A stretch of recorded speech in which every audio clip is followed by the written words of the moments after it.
Let's talk about Hideaki Anno, a man you probably know for his original 90s mega hit, Nadia. This was followed by the theatrical release Nadia Death and Rebirth, and of course, the end of Nadia.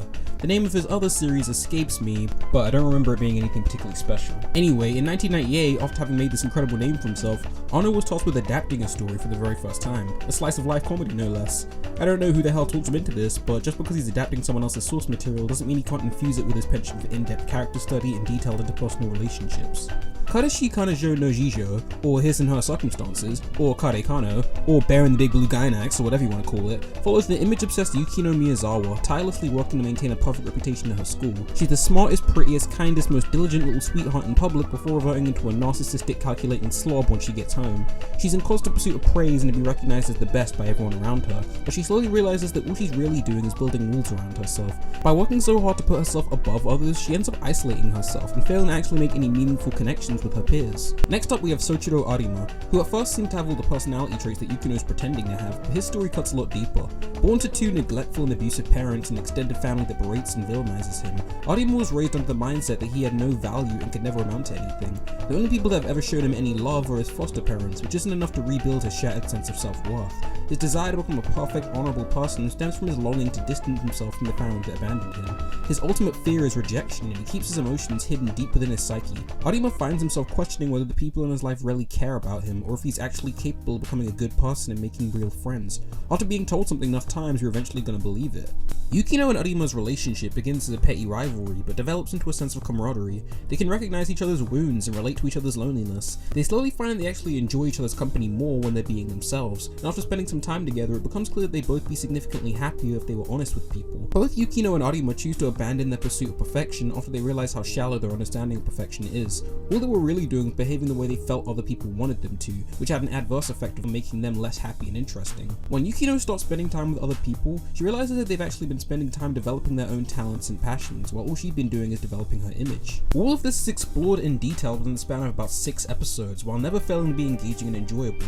Kare Kano's relationship development is some of the best I've ever seen, and speaks to the reasons that relationships blossom and succeed in the first place. Yukino shows Arima a level of unconditional love that he's never experienced before, massively improving his sense of self-worth. He suddenly feels like he can achieve anything if she's by his side, and the feeling is mutual. In turn, Arima shows an appreciation for Yukino in her natural state that convinces her that she has worth outside of being the school's best idol. Now, all these things don't come without trials and conflict, even between our central couple. Yukino and Arima are so inept at being sincere or communicating from the heart that they're bound to upset or misunderstand each other once in a while, and I'm glad this was incorporated into the show's drama. Being in a relationship doesn't mean you never hurt each other, it just means you're strong enough to overcome it, which these two always are.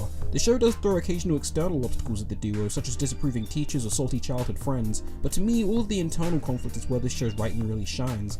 I just wish this could have been communicated through a less ham-fisted means. A decent amount of the show's character exploration is depicted using a lot of lengthy internal monologues and some incredibly repetitive dialogue, and I'm not just talking about all the recap footage. How many times does Yukino remind us how desperate she is to maintain her upstanding image in the first 8 or so episodes, or how many times does someone point out how amazing she is in ways that don't feel completely organic? Now maybe I've been spoiled by shows that present their drama more subtly, or maybe I just have different writing tastes, but this was something that bothered me throughout a pretty sizable portion of Kare Kano, almost as though the characters are watching the show with us and taking notes.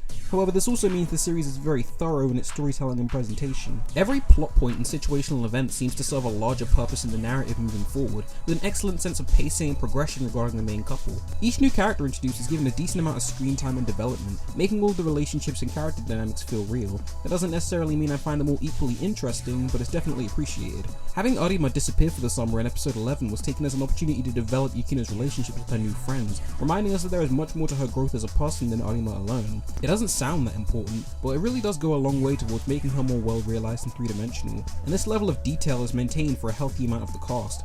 I loved Tsubasa's arc about her dad getting remarried, which starts some of the most emotional moments and interesting relationships the series had to offer. I never would have thought I'd be getting invested in the lives of a side character's extended family. We even get an episode exploring how Yukino's parents fell in love as teenagers. You just can't look at her goofy dad the same again after you've seen all the hardship he went through.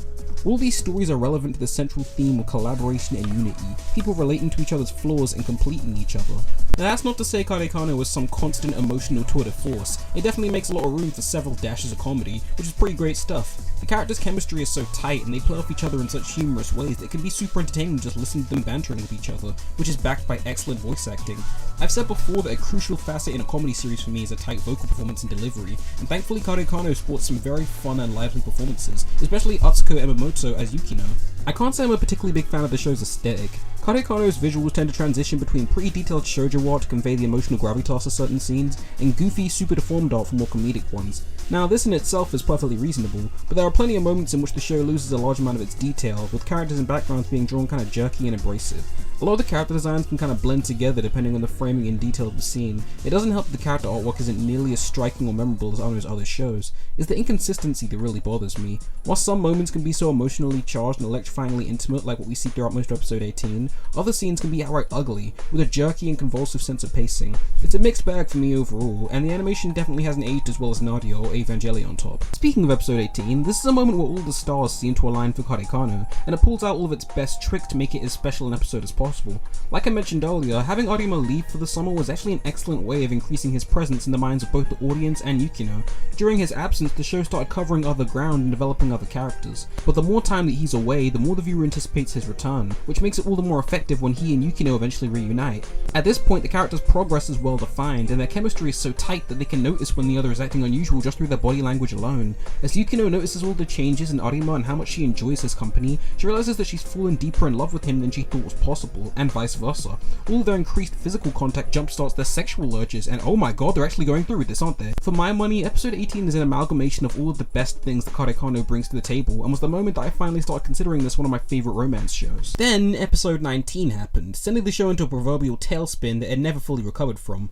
For whatever reason, the show launches into its extended arc about the school cultural festival that isn't even ever resolved in any way, in addition to throwing in more characters who don't have nearly enough screen time for me to care very much about their problems, and again lacking any sort of conclusion. Arima starts getting jealous of other guys for no reason, in a way that doesn't even seem to make all that much sense. I mean, it definitely works with this character, but I feel like I'm watching less than half of the actual story, making a lot of these scenes kinda pointless. Remember that excellent pacing and thorough storytelling I lauded earlier? Well, that's nowhere to be found here. It's so slipshod that it even works to make earlier parts of the show worse for me, now that I know they're not going anywhere. Why work for 3 episodes to make me love Tsubasa if she's not going to do anything but make cute faces for the entire final portion of the show? You said you'd introduce your stepbrother to your friends, damn it. Do we even see him again in the show? Come now. What is this boring nonsense about 2 girls accidentally stalking each other that you're making me watch for 22 minutes? Why is this recap footage suddenly getting more obtrusive? Plenty of shows have recap footage, but what sense is there in having half an episode be recap and the other half be original? It's just super annoying. If we subtract all the recap footage from this 26 episode series, not including the 2 or so minutes of recap footage before every episode, we only have about 23.5 episodes of original content. Something was definitely up. I don't know why I didn't expect this from Hideaki Anno considering his track record. Okay, to be fair, this time it at least wasn't Anno's fault. Supposedly the author of the manga, Masaru Suda, was unhappy by the fact that Gainax put such an emphasis on comedy as opposed to the character drama. In my eyes, if this show had any less comedic scenes, I'd be pretty hesitant to even call it a romantic comedy, but your mileage may vary. Anyway, Anno washed his hands of the project and left the directorial position in the hands of sleeping giant Kazuya Tsurumaki. Now, it's not like the show went on a mid-season break during this or anything, so they just had to keep cranking out episodes, leading to some questionable production decisions, foremost among them, their ending, or rather the lack thereof. You want to make your anime episode out of popsicle sticks? Go right ahead, that's your prerogative. Conversely, there is a big difference between adapting from source material and crafting an episode out of print scans. I mean, I thought that was obvious, but I guess nobody told Gainax. Tsurumaki would later get this technique very right, but for me, episode 26 of Kare Kano was outright infuriating to watch. I was sat there biting my lip waiting for any sense of closure in these final moments, and next thing I know the episode ends with a number of open plot points completely unresolved. It may possibly be one of the very worst finales I've ever seen. Say what you will about the later parts of Toradora, but at least that show ended. After a little research, I found out that the anime adaptation only covered 7 of the 21 volumes of manga, and take that as you will. Look at these poor individuals from 2001 theorizing about whether the show will get a second season or a movie. I wish I could go back there and just rip that bandage off and be done with it. And while I'm time traveling, I guess I could warn them about 9/11 too, but that's a given. Anyway, I feel pretty conflicted overall about Kare Kano. At its best, it's one of my favourite romance anime of all time, and at its worst, it's something I never want to experience again. Now don't take that the wrong way, the show was for the most part incredibly tight, and it does a number of things so right that I can suggest that everyone at least give it a try. I still can't shake the fact I outright disliked a healthy portion of the show. But whatever. I guess if I really wanted to, I could read the manga.